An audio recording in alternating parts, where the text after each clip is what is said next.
So hi everyone, I'm Tanvi from Shipway, and today we have yet another inspiring founder with us. So Sonali, I would like you to tell us a little bit about yourself and how did FeedSmart come into being? Yeah. Hi everyone, Sonali here.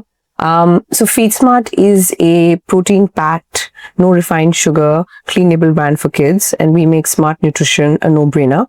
Our mission is to basically get at least 30 lakh kids on the feeding smart journey by 2030. And we do this through products that kids enjoy eating, like ketchup, chocolate, lollipops, things like that.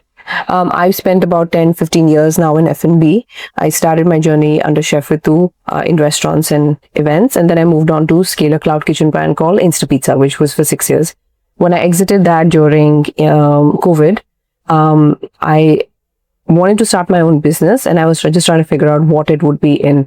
And when my daughter was born, I started the journey of doing the research into where child nutrition is in India versus the US. And I realized that there's a massive gap here. Our understanding of what our kids need to eat early on in their years or their life is very different to what we have been doing. So that's when I decided to launch FeedSmart. Okay.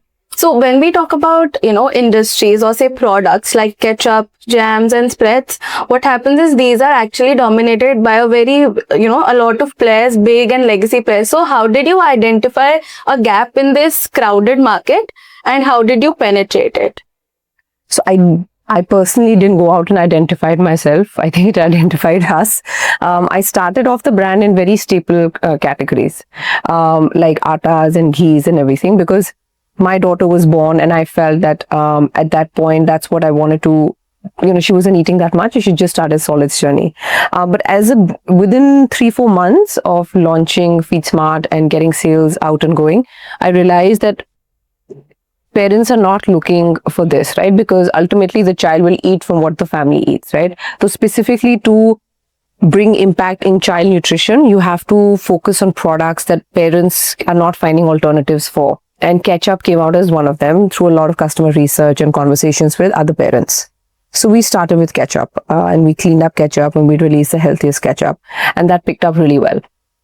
So when se humne inspiration li, and then we said, okay, what's the next best thing? What is the next most, how do I say, unhealthiest thing that kids love eating is basically chocolate spread and chocolate, right? So then we came up with Chocolita, which is now a hero product, which is a high protein, no refined sugar chocolate spread. Okay.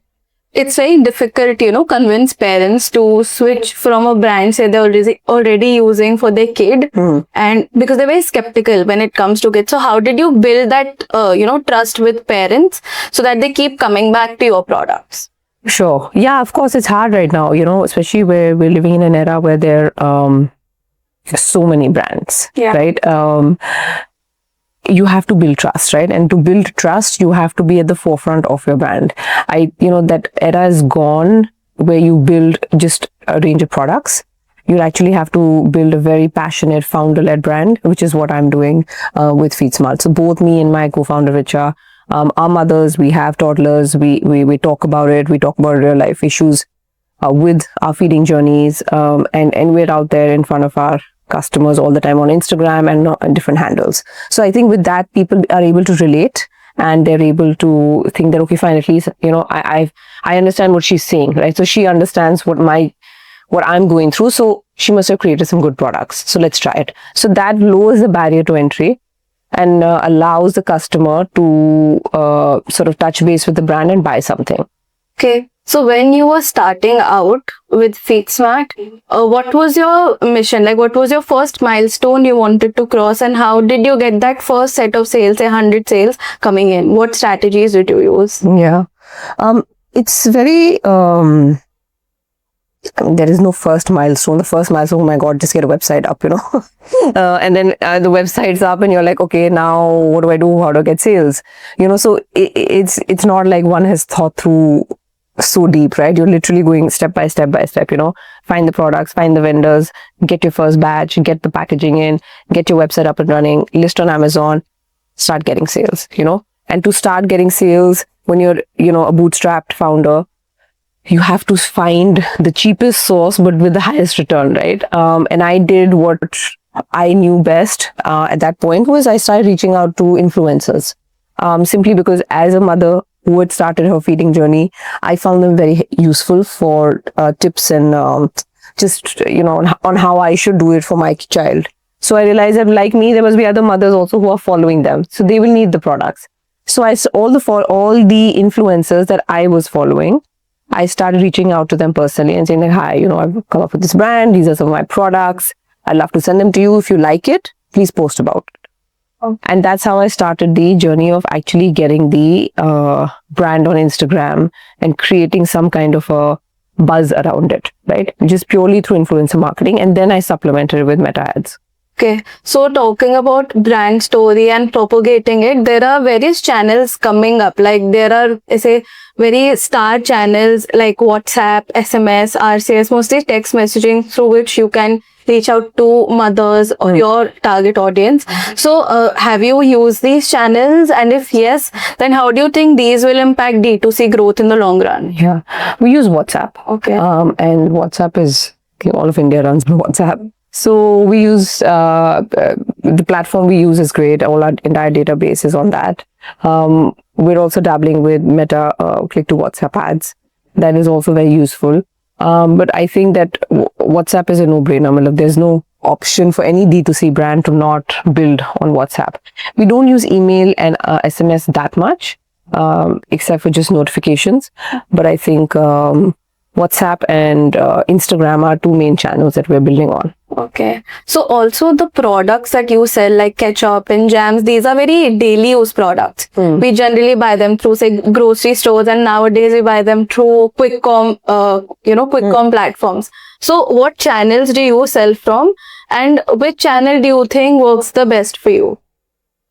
Yeah, so we've been a website first brand. Okay. Which is an expensive route. Yeah. And I think that when I started, again, as a founder who is, my experience has been very much operations led. So I've done a lot of work in actual restaurants, events, catering, setting up commercial kitchens, and ultimately interacting with customers physically.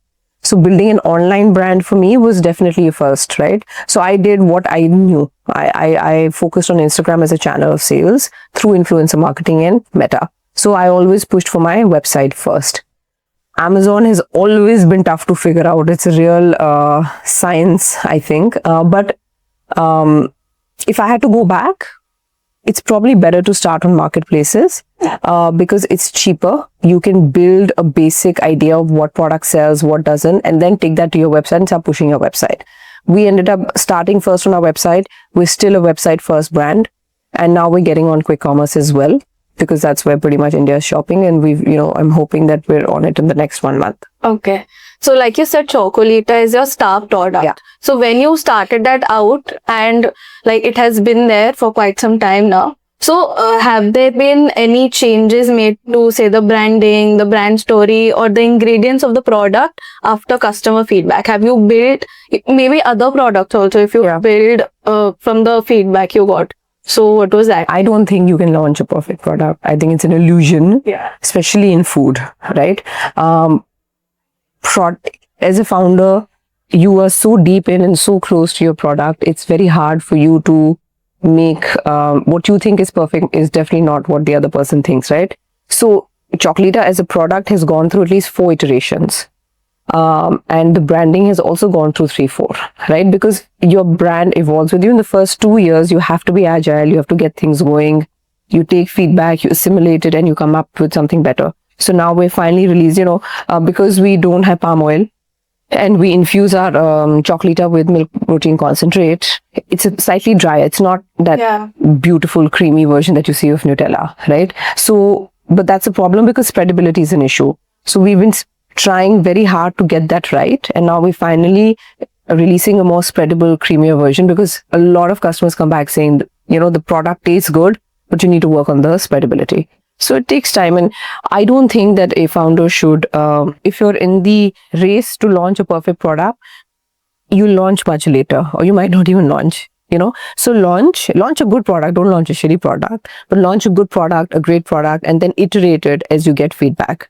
And packaging, visuals, everything takes time. Even our brand positioning, ab jaake we've understood what our brand positioning is. It takes time.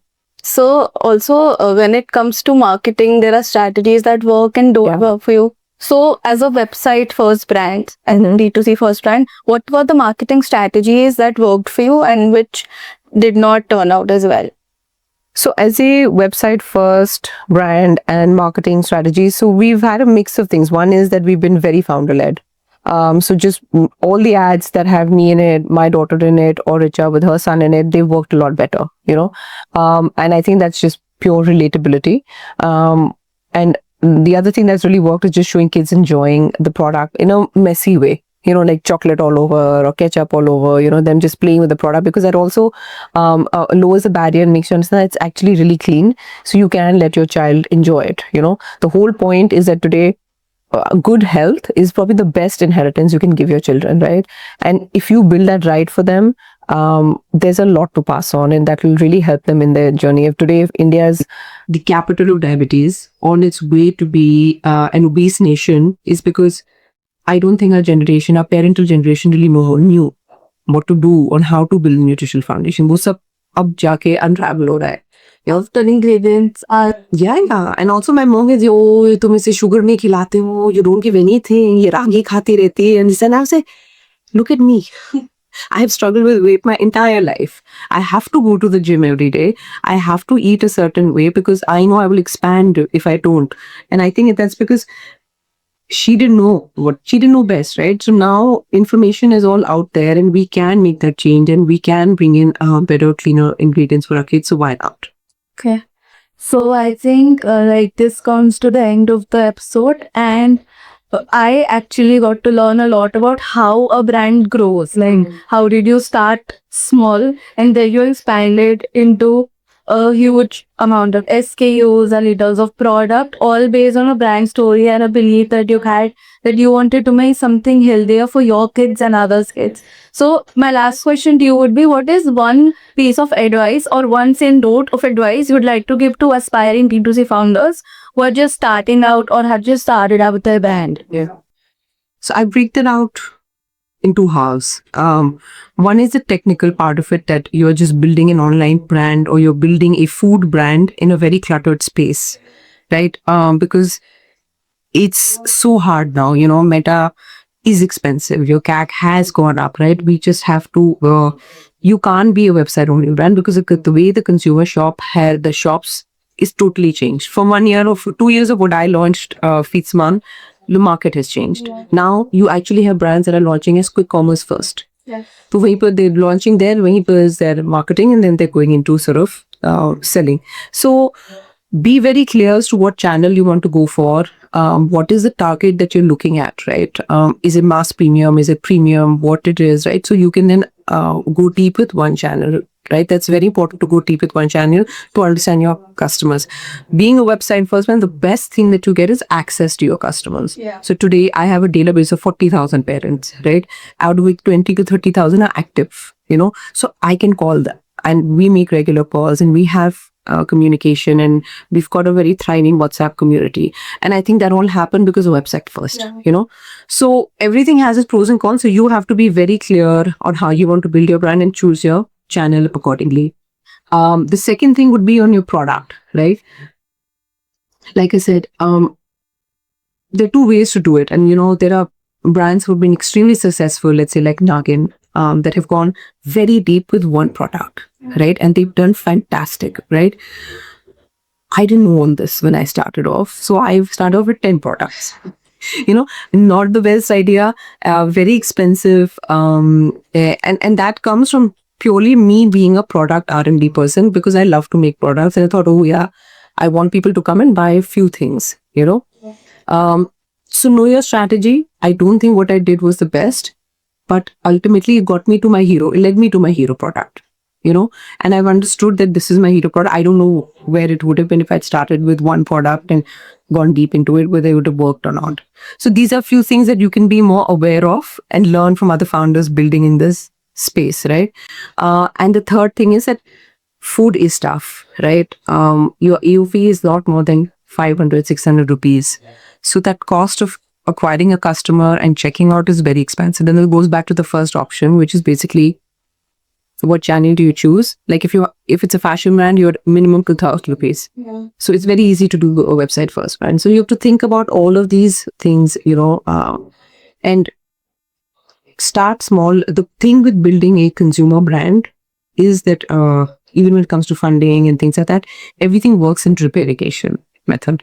Dheere, dheere, dheere, dheere, brand, company, business, sab kuch banta hai, and don't be open.